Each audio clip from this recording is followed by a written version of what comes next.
So the claim is, if you can fast, then you can achieve success. And I'm going to prove that to you in this video. So stay with me to the end of the video so that we dive deep into this claim. But first of all, we need to tackle the two concepts that we have here, which is fasting and then success. So when we say fasting, fasting is the practice of not taking in food or water during a specific period of time. And that comes to play with two things.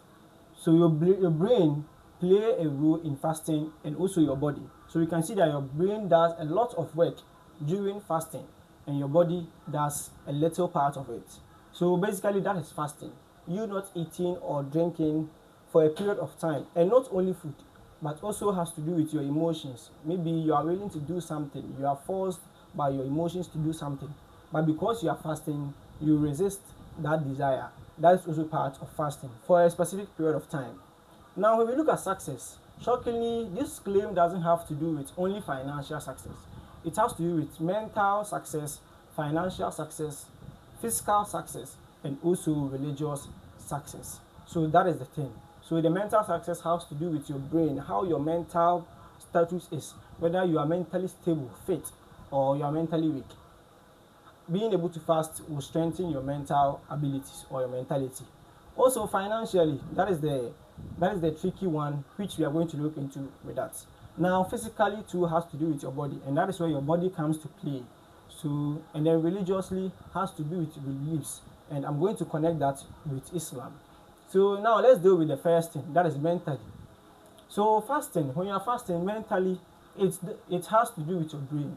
So your brain has two parts that we are going to talk about, which plays a major role in fasting. So the part of the brain, you have one part which is called the prefrontal cortex, which helps your brain, or is the part of the brain that makes you make long-term decisions. And the limbic system helps you to make short-term decisions. So maybe you are planning into the future, or maybe some time to come, maybe 2 hours, 3 hours, or maybe a day before, a day after. That is where your brain processes that thoughts. And this has to do with a short period of time, maybe something that you have to act quick, then your limbic system. So mentally, the more you engage in fasting, fasting, you don't eat, you don't drink, you avoid bad emotions for a period of time.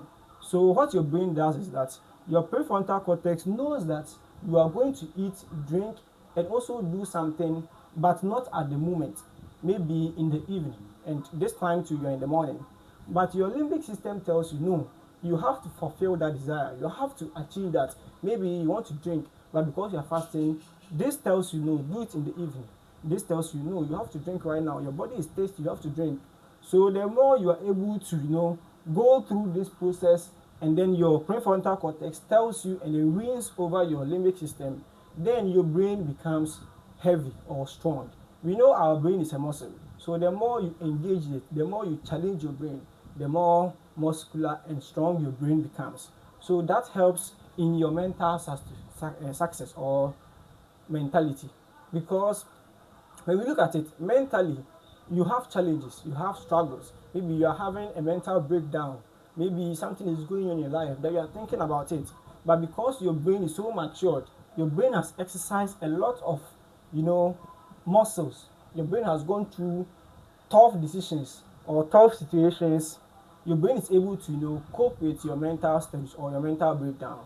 So therefore, when you're in mental breakdowns, then you can tap into the brain's ability to resist pressure, to resist short period of breakdown. Your brain can also do that. So that is where your fasting can help you to attain mental status.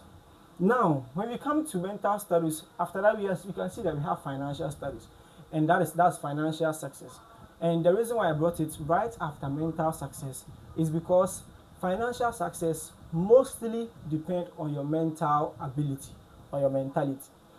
There's a study that was done, and the study was called marshmallow test. And the marshmallow test, all that they did was they took some number of kids, they brought them into a room, and then a professor came to them with a fruit called marshmallow, and he said to the kids, I'm going out, but I'll come back after some time. So when I come back, and any of you who hasn't eaten their marshmallow, within that short time that I'm not around, when I come, I'm going to give that kid another marshmallow. So we are going to have 2 marshmallows. So he left the kids with the marshmallows and then he went out. When he came back, research found that some kids ate their marshmallows because they couldn't wait, and others too waited using other plans, like they closed their eyes, they don't want to look at the marshmallow so that they'll eat. And also some too resorted to playing around, and some too were able to control themselves. So this test shows that some kids are able to, hold themselves, they're able to sustain some pressure for some time. And those kids, research found that after some time, maybe 10 or in the future, the kids that were able to, hold themselves not to eat the marshmallow, they did well academically and also financially. And those kids that they couldn't, hold on to their emotions, they couldn't hold on to the pressure to eat, and they ate it quickly, they failed academically and they did poorly in life. So this means that your financial success or success comes with consequences, and it's only a matter of you being resistant. So because in your financial journey, what happens is that you can have a loss, you can be tempted to eat your savings, you can be tempted to spend a lot. But if you are mentally strong, if you are mentally resistant, and then you become so resistant to the extent where you are able to fight life consequences or life obstacles, then your financial success is easily at hand. So that is how your mental or your fasting, which involves your brain, can give you your financial success. I hope that is clear. So yes, then we move on to the physical aspect. And the physical aspect has to do with your body, because when you are fasting, your body has few food or has no food, but it still has to use the food that it has somewhere. Maybe the excess fat, that is stored somewhere, which is probably might cause you harm or might get you sick. Your body has to use it, and then after using it, you still have to engage in activities. Maybe you have to walk, you have to do this. So your body gets tested to the far or the core to see how far your body can take you. So as you are fasting, your body is also tested. Your body is being tested. Your body is being forced to work even without food, and that makes your body strong. Because if you are physically strong, and scientists have proven that the best cure to any disease is fasting, because your body uses excess food substances that are going to be waste and might cause you harm or might get you ill. Your body is going to use up those things, and in the long run, it's going to get you physically strong and free of sicknesses. So you can see that physically you are strong, and that is physical freedom or physical success. So now that we have covered the 3 major aspects of success, that is mentally, financially, and then physically, then we come to the religious aspect, which has to do with Islam, because Islam is one of the religions that takes their fasting seriously. Every year they dedicate, or we dedicate 3 months, at least 30 days to fast.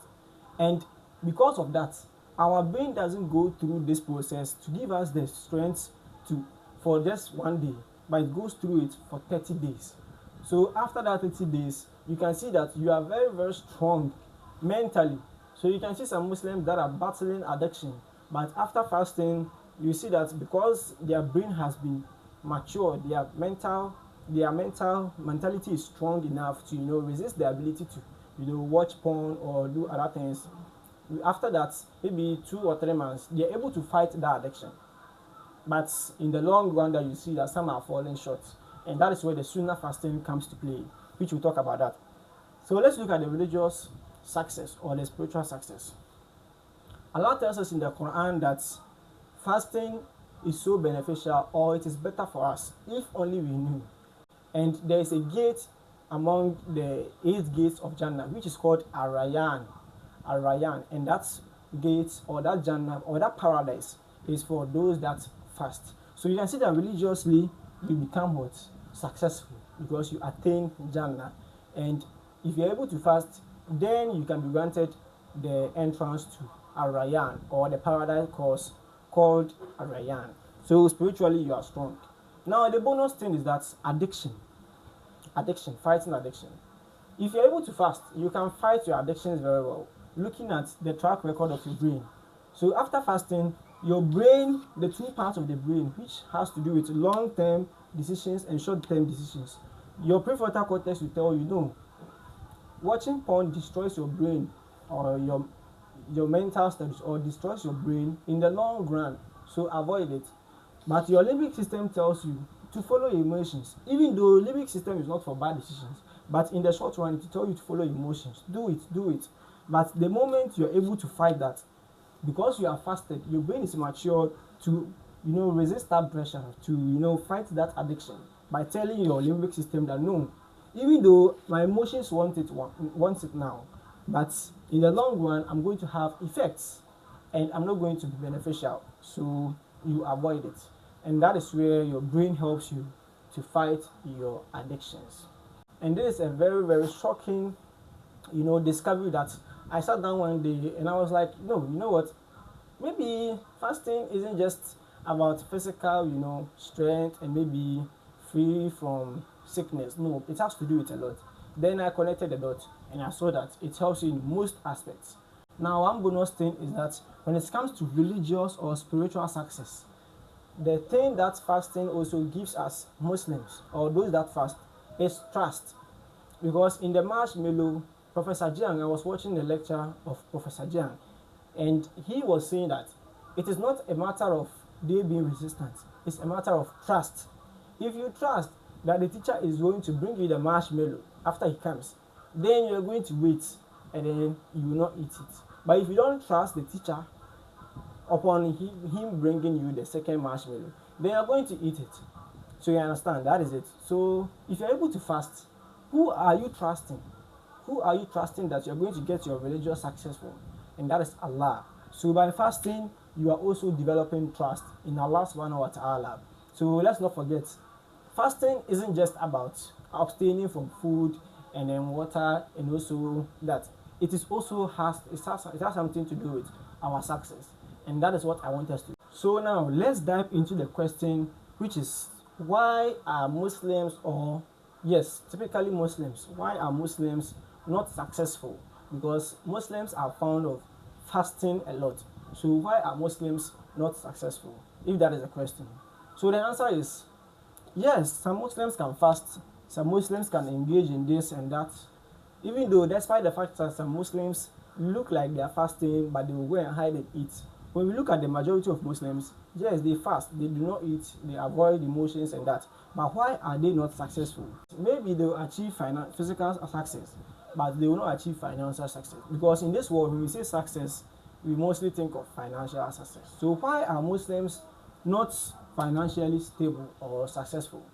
And the answer is, the ability of your brain, or your brain is a muscle, as we said earlier.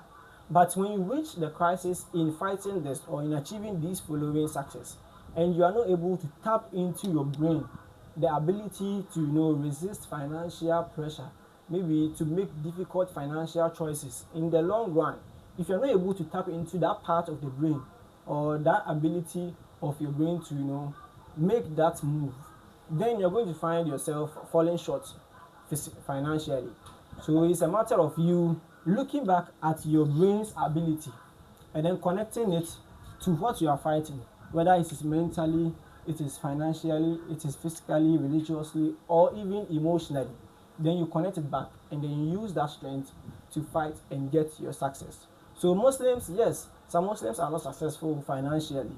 It's a matter of us go back and then tap into or use the part of the brain, copy the strength that we got from here and then use that strength to fight our daily obstacles in terms of mental, financial, physical, and spiritual.